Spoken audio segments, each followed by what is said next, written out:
13वां अध्याय। भवाटवी का वर्णन और रहुगण का संशय नाश। जड़ भरत ने कहा, राजन, यह जीव समूह सुख रूप धन में आसक्त देश देशांतर में घूम फिरकर व्यापार करने वाले व्यापारियों के दल के समान है। इसे माया ने दुस्तर प्रवृत्ति मार्ग में लगा दिया है, इसलिए इसकी दृष्टि सात्विक, राजस, तामस भेद से नाना प्रकार के कर्मों पर ही जाती है। उन कर्मों में भटकता भटकता यह संसार रूप जंगल में पहुंच जाता है। वहां इसे तनिक भी शांति नहीं मिलती। महाराज, उस जंगल में 6 डाकू हैं। इस वणिक समाज का नायक बड़ा दुष्ट है। उसके नेतृत्व में जब वह यहां पहुंचता है, तब ये लुटेरे बलात्कार से इसका सब मालमत्ता लूट लेते हैं तथा भेड़िए जिस प्रकार भेड़ों के झुंड में घुसकर उन्हें खींच ले जाते हैं, उसी प्रकार इसके साथ रहने वाले गीदड़ ही इसे असावधान देखकर इसके धन को इधर उधर खींचने लगते हैं। वह जंगल बहुत सी लता, घास और झाड़ झंखाड़ के कारण बहुत दुर्गम हो रहा है। उसमें तीव्र डांस और मच्छर इसे चैन नहीं लेने देते। वहां इसे कभी तो गंधर्व नगर दिखने लगता है और कभी कभी चमचमाता हुआ अति चंचल अगिया बेताल आंखों के सामने आ जाता है। यह वणिक समुदाय इस वन में निवास स्थान, जल और धन आदि में आसक्त होकर इधर उधर भटकता रहता है। कभी बवंडर से उठी हुई धूल के द्वारा जब सारी दिशाएं धूमाच्छादित सी हो जाती हैं और इसकी आंखों में भी धूल भर जाती है, तो इसे दिशाओं का ज्ञान भी नहीं रहता। कभी इसे दिखाई न देने वाले झींगुरों का कर्णकटु शब्द सुनाई देता है, कभी उल्लुओं की बोली से इसका चित्त व्यथित हो जाता है। कभी इसे भूख सताने लगती है तो यह निंदनीय वृक्षों का ही सहारा टटोलने लगता है और कभी प्यास से व्याकुल होकर मृग तृष्णा की ओर दौड़ लगाता है। कभी जलहीन नदियों की ओर जाता है। कभी अन्न न मिलने पर आपस में एक दूसरे से भोजन प्राप्ति की इच्छा करता है। कभी दावा नल में घुसकर अग्नि से झुलस जाता है और कभी यक्ष लोग इसके प्राण खींचने लगते हैं तो यह खिन्न होने लगता है। कभी अपने से अधिक बलवान लोग इसका धन छीन लेते हैं तो यह दुखी होकर शोक और मोह से अचेत हो जाता है और कभी गंधर्व नगर में पहुंचकर घड़ी भर के लिए सब दुख भूलकर खुशी मनाने लगता है।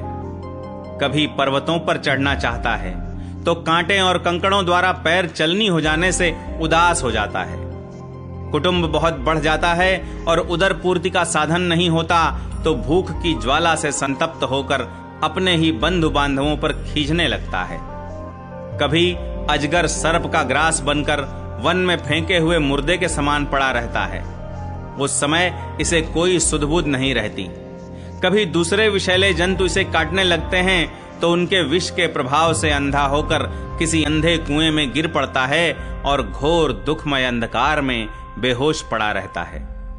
कभी मधु खोजने लगता है तो मक्खियां इसके नाक में दम कर देती हैं और इसका सारा अभिमान नष्ट हो जाता है।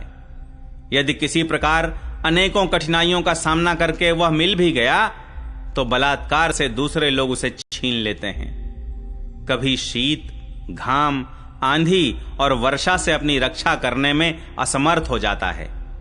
कभी आपस में थोड़ा बहुत व्यापार करता है तो धन के लोभ से दूसरों को धोखा देकर उनसे वैर ठान लेता है। कभी कभी उस संसार वन में इसका धन नष्ट हो जाता है तो इसके पास शैया, आसन, रहने के लिए स्थान और सैर सपाटे के लिए सवारी आदि भी नहीं रहते। तब दूसरों से याचना करता है। मांगने पर भी दूसरे से जब उसे अभिलषित वस्तु नहीं मिलती, तब पराई वस्तुओं पर अनुचित दृष्टि रखने के कारण इसे बड़ा तिरस्कार सहना पड़ता है। इस प्रकार व्यावहारिक संबंध के कारण एक दूसरे से द्वेष भाव बढ़ जाने पर भी वह वणिक समूह आपस में विवाहादि संबंध स्थापित करता है और फिर इस मार्ग में तरह तरह के कष्ट और धन क्षय आदि संकटों को भोगते भोगते मृतकवत हो जाता है।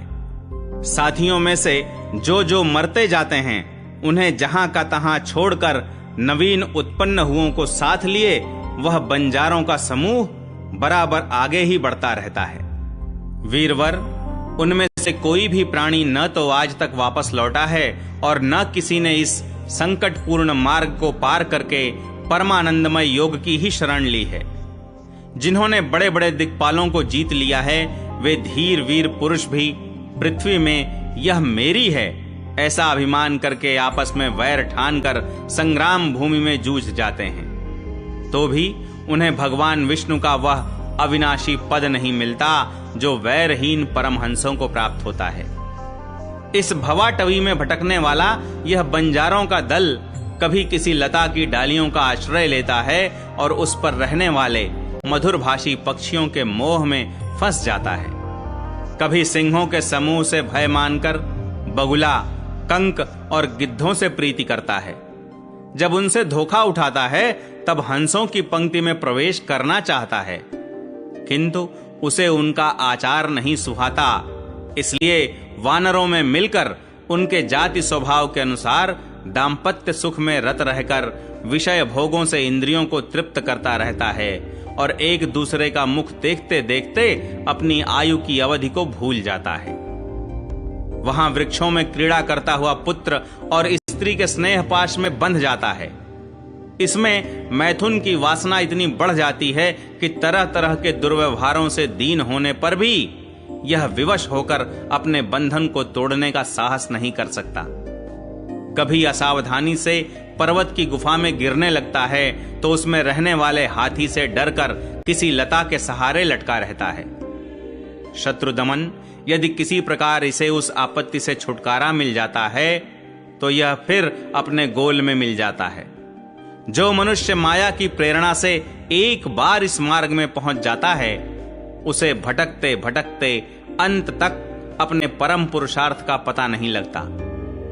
रहुगण, तुम भी इसी मार्ग में भटक रहे हो, इसलिए अब प्रजा को दंड देने का कार्य छोड़कर समस्त प्राणियों के सुहृद हो जाओ और विषयों में अनासक्त होकर भगवत सेवा से तीक्ष्ण किया हुआ ज्ञान रूप खड्ग लेकर इस मार्ग को पार कर लो। राजा रहुगण ने कहा, अहो, समस्त योनियों में यह मनुष्य जन्म ही श्रेष्ठ है।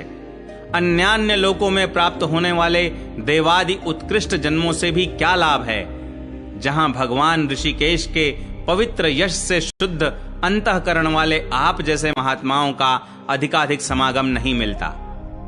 आपके चरण कमलों की रज का सेवन करने से जिनके सारे पाप ताप नष्ट हो गए हैं, उन महानुभावों को भगवान की विशुद्ध भक्ति प्राप्त होना कोई विचित्र बात नहीं है। मेरा तो आपके 2 घड़ी के सत्संग से ही सारा कुतर्क मूल का ज्ञान नष्ट हो गया है।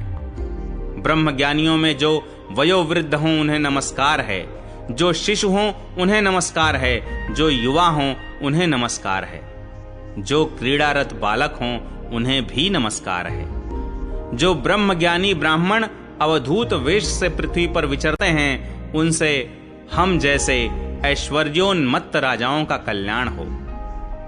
श्री सुखदेव जी कहते हैं, उत्तरानंदन, इस प्रकार उन परम प्रभावशाली ब्रह्मर्षि पुत्र ने अपना अपमान करने वाले सिंधु नरेश रहुगण को भी अत्यंत करुणावश आत्म तत्व का उपदेश दिया। तब राजा रहुगण ने दीन भाव से उनके चरणों की वंदना की। फिर वे परिपूर्ण समुद्र के समान शांत चित्त और उपर तेंद्रिय होकर पृथ्वी पर विचरने लगे। उनके सत्संग से परमात्म तत्व का ज्ञान पाकर सौवीरपति रहुगण ने भी अंतःकरण में अविद्यावश आरोपित देहात्म बुद्धि को त्याग दिया। राजन, जो लोग भगवदाश्रित अनन्य भक्तों की शरण ले लेते हैं, उनका ऐसा ही प्रभाव होता है। उनके पास अविद्या ठहर नहीं सकती। राजा परीक्षित ने कहा, महाभागवत मुनि श्रेष्ठ, आप परम विद्वान हैं। आपने रूपकादि के द्वारा अप्रत्यक्ष रूप से जीवों के जिस संसार रूप मार्ग का वर्णन किया है, उस विषय की कल्पना विवेकी पुरुषों की बुद्धि ने की है। वह अल्प बुद्धि वाले पुरुषों की समझ में सुगमता से नहीं आ सकता। अतः मेरी प्रार्थना है कि इस दुर्बोध विषय को रूपक का स्पष्टीकरण करने वाले शब्दों से खोलकर समझाइए।